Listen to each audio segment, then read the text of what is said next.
Alright guys, G-Funk here. Post-fight, Ruslan Provodnikov, Chris Algieri. Now, obviously I didn't make a prediction video on this. I don't have a lot of time to be doing predictions on every single fight. I mean, I would love to, but the reality is I just don't have time. But, I gotta say, this fight... Oh my god, first thing I want to say is HBO, man. These guys are just... Man, they just get worse and worse and worse every single fight, man.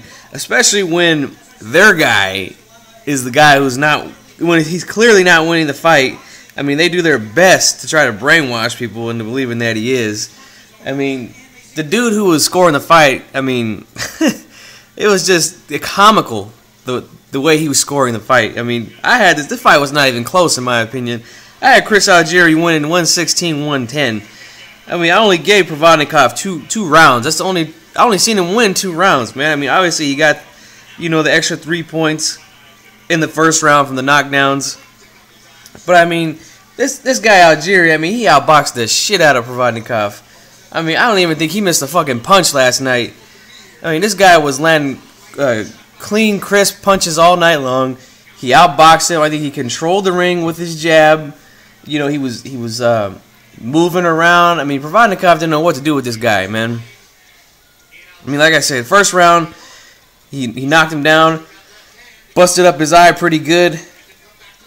But Algieri, after that, in my opinion, took over the fight, man. I mean, Provodnikov, man, he did a good job of cutting off the ring at times, but this was not the kind of fight that Provodnikov wanted to be in my opinion. And he said it after the fight, I mean, of course he was bitter, and he's talking about how this guy was running from him all night long, but the type of fight this guy wants to fight is a brawl. He wants to be in a war, and this fight was not a war. This was a boxing match, and he got outboxed last night. That's just the way I seen it.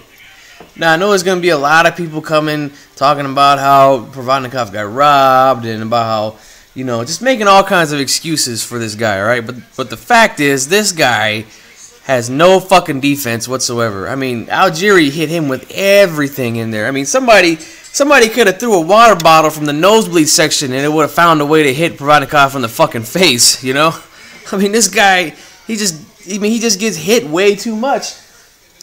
I don't know how anybody could see that this guy won the fight. Even if you like aggressors, I mean, he just got hit way too much, man. Way too much. And I'm already seeing on other uploaders videos, reading the comments, how people are talking about how, you can't win a fight if you're just pity-patting or if you're running or, this ain't the amateurs, blah, blah, blah. Look, the bottom line is this, okay? You score boxing on the 4 components, okay? You got effective aggression, ring generalship, clean punching, and defense, okay? Now, let's talk about the clean punching, okay? This is called clean punching, not hard punching, okay? Now, I know everybody scores boxing different. I understand that, okay? It's all about how you interpret these things. To me, it doesn't matter if you're landing harder shots than the other guy, okay? Fighter A is landing harder shots than Fighter B. But Fighter B is landing combinations all night to Fighter A's 1 punch, 2 punch at a time. That's it. Now, to me, a hard punch, only like a power punch, really only counts on my scorecard if there's a knockdown. That's it. Other than that, it's just another punch to me. If it's not knocking the guy down or knocking the guy out, it's just another punch to me. All night long, like I said, Algieri's jab was in the face of Provodnikov. He was counterpunching the shit out of him. I mean, he did what he wanted with Provodnikov in there. Just because he wasn't hurting him, you can't discredit him for that. I mean, some guys, they just don't have the punching power, I mean, it's just not everybody hits hard. That's just the way it is. I mean, people are just going to have to accept that, man. I mean, like I said, that's the way I see it, okay? When it comes to the punching thing, alright? If a punch hits a motherfucker in the face, in the body, I'm counting it. I don't care if it's hard or if it's soft. I don't give a damn. That's just the way I see it. And I seen him land more punches in there. I seen him control the ring better. and I seen him show much better defense as the fight went on. So that's the way I seen it, man. The fight wasn't close. I mean, Provodnikov, he's a tough guy. He's got power, and he's entertaining to watch when he's in there with the right guy. But you could tell he was uncomfortable in there, and this is not the type of guys that he wants to fight.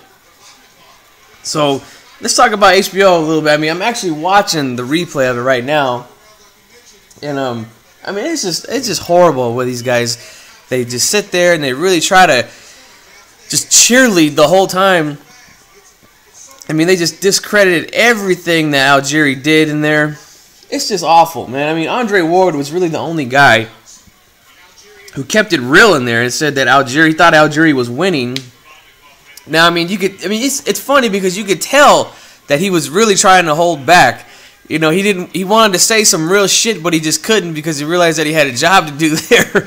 But I don't know. I just got the feeling that Andre Ward, we're probably not going to see this guy commentating any more fights. I mean, he's just not going along with the, with what HBO and their commentary, what they do nowadays. He's just, you could just tell he wanted to say so bad that he was outboxing the shit out of Provodnikov, but he just couldn't, because he knew what he was there to do, and he knew what Lampley and Kellerman were there to do, and they're there to hype up Provodnikov, and that's what they did, and it's just awful, man. I mean, they're just like, oh, Kellerman said something in the first round, like, oh, if it doesn't matter if Algieri had 3 eyes, he wouldn't be able to handle Provodnikov. I mean, it's just. Oh my gosh, right? You guys got to be kidding me with this crap, man. Lampley, let's talk about this guy. This is a guy who's in love with CompuBox, okay? He loves CompuBox. Every time his fighter looks like they're losing, and then they win the punch stat numbers, they win the CompuBox numbers, that's his backbone. He always goes to that. Well, CompuBox says he threw more, he landed more, so he should win, And this is the case right here in this fight, where Algieri is throwing more, he's landing more. It's obvious, and he just doesn't want to use that now because their fighter Provodnikov is getting his ass kicked in there. Oh my gosh, it's just hilarious, man. From now on, I might just start listening to some music or something while I'm watching these fights. It's just, it really is. It's funny, man. I think I might have to start doing that just so I don't have to hear this crap anymore. Maybe when I watch it live, I'll listen to some music, and then, when the fight's over, maybe I can, watch it again and listen to what the stupid ass shit they have to say. But, I just wanted to comment on this real quick, man. HBO and their commentary, they just continue to get worse and worse. It's just awful, man. And the hardcores like myself and everybody out there who's watching, and all the YouTubers, man, we gotta get the casuals to understand what's going on when HBO and them do this type of stuff, man, because there's a lot of people that take what these motherfuckers say serious, They really go off of, like, instead of watching the fight and scoring the fight themselves, they'll just let them do it, And it's just not the right thing to do. It's just not. We gotta let them know their agenda and why they do it, so that more people can understand, and see these guys for what they are, man. Just a bunch of dick riders, man. That's all they are. So, like I said, I watched this fight with my dad last night. And I mean, we were just sitting there laughing, what these guys had to say, and I kept telling them, I was keeping score during the fight. I'm just like, man, I don't know what these guys are looking at, man, but my score is totally opposite, and it showed at the end, man. He ended up winning the fight, and he deserved it. As far as a rematch goes, I wouldn't mind seeing a rematch. Personally, I don't think Provodnikov wants a rematch with this dude because I don't think he can beat him. I just don't. It's clear that this guy has trouble with anybody who has boxing skills. It's pretty clear. So, I mean, like I said, Provodnikov, he's a good fighter. He's tough, very entertaining. So, I'm sure he's not going to go away anytime soon. I would like to see him in there fight some other guys as well in the division. There's a lot of good fighters at 140, but let's just first give some credit to Chris Algieri for coming in, dealing with some adversity in the first round, keeping his composure, sticking to his game plan, and boxing and winning winning the WBO world title. Yeah. So that's that, guys. That's all I have to say. G Funk, and I'm out.